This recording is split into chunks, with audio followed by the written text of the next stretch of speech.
สวัสดีครับวันนี้เราอยู่กับภาพที่เห็นแล้วรู้สึกเหมือนได้ไปยืนอยู่กลางทุ่งหญ้าเลยนะครับลมพัดเย็นๆแดดกำลังดี ภาพหญิงสาวกับร่มมาดามโมเน่และลูกชายครับผลงานปี 1875 ของโคลดโมเน่ศิลปินหัวหอกคนสำคัญของลัทธิอิมเพรสชันนิซึมเลยค่ะภาพนี้เป็นภาพของคาเมลภรรยาคนแรกของโมเน่กับลูกชายชองชองค่ะตอนนั้นพวกเขาอยู่ที่อาร์เจนเตยถึงแม้ว่าช่วงนั้นโมเนลจะมีปัญหาเรื่องเงินนิดหน่อยแต่ว่าก็เป็นช่วงที่เขาสร้างสรรค์งานเยอะมากเลยนะคะท่ามกลางสังคมฝรั่งเศสที่แบบกำลังเปลี่ยนแปลงเยอะหลังสงครามครับวันนี้เราจะมาคุยกันให้ลึกขึ้นว่าภาพที่ดูเหมือนง่ายๆสบายๆแต่กลับโด่งดังภาพนี้เนี่ยมันมีอะไรซ่อนอยู่บ้างทั้งเรื่องเทคนิคบริบทหรือความรู้สึกที่ส่งมาถึงเราได้คืออย่างแรกเลยที่รู้สึกคือภาพมันเหมือนจับจังหวะแค่แวบเดียวจริงๆครับอันนี้มันต่างจากภาพวาดแบบเดิมๆยังไงในมุมของโมเน่ล่ะครับใช่ค่ะอันนั้นคือหัวใจหลักเลยคือ Impressionism นี่ถือว่าเป็นการปฏิวัติเลยนะคะเพราะให้ความสำคัญกับความประทับใจณขณะนั้นๆมากกว่ารายละเอียดเป๊ะๆหรือความสมบูรณ์แบบตามตำราอะไรแบบนั้นโมเน่เองเขาเชื่อเรื่องการออกไปวาดกลางแจ้งหรือที่เรียกว่า en plein air ค่ะอ๋อ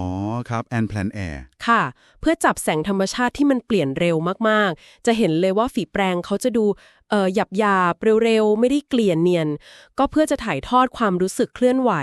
ทั้งกระโปรงที่พริ้วๆตามลมหรือว่าหญ้าที่มันไหวๆเข้าใจครับซึ่งสมัยนั้นเนี่ยโดนวิจารณ์เยอะเลยนะคะว่าเหมือนภาพร่างวาดยังไม่เสร็จอะไรอย่างเงี้ยน่าสนใจครับแล้วเรื่องแสงกับสีล่ะครับที่ดูจ้าแต่ก็ยังนุ่มนวลอยู่โมเน่เขามีเทคนิคพิเศษอะไรไหมครับโอ้โหโมเน่นี่คือปรมาจารย์เรื่องแสงสีเลยค่ะ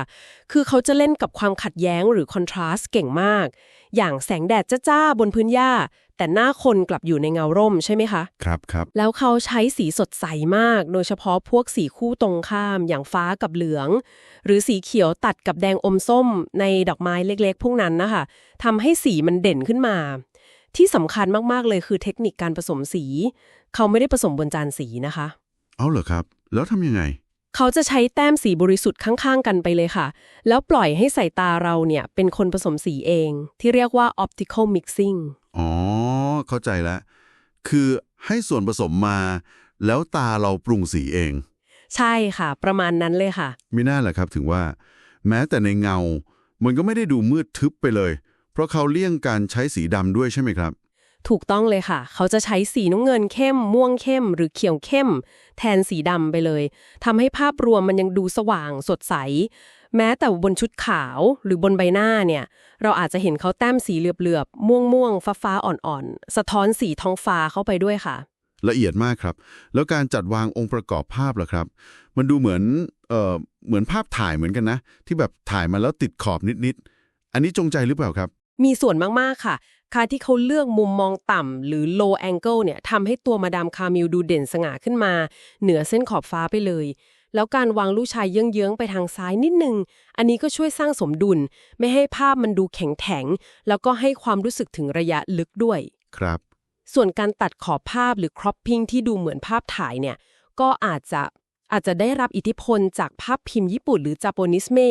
ที่ตอนนั้นฮิตมากในปารีสซึ่งมันก็ยิ่งเสริมความรู้สึกว่านี่เป็นภาพที่จับจังหวะมาแบบฉับพลันจริงๆค่ะครับนอกจากเทคนิคที่แบบโอ้โหน่าทึ่งมากแล้วเนี่ยพอจะตีความเชิงสัญลักษณ์ในภาพนี้ได้ไหมครับหรือว่าจริงๆ Impressionism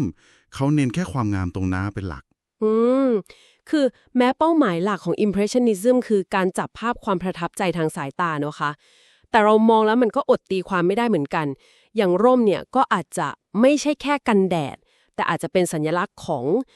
ชนชั้นกลางยุคนั้นที่เขานิยมผิวขาวกันหรือสื่อถึงการปกป้องก็ได้อ๋อครับค่ะหรือชุดขาวกับท้องฟ้าสีครามก็อาจจะสื่อถึงความบริสุทธิ์ความเป็นอิสระ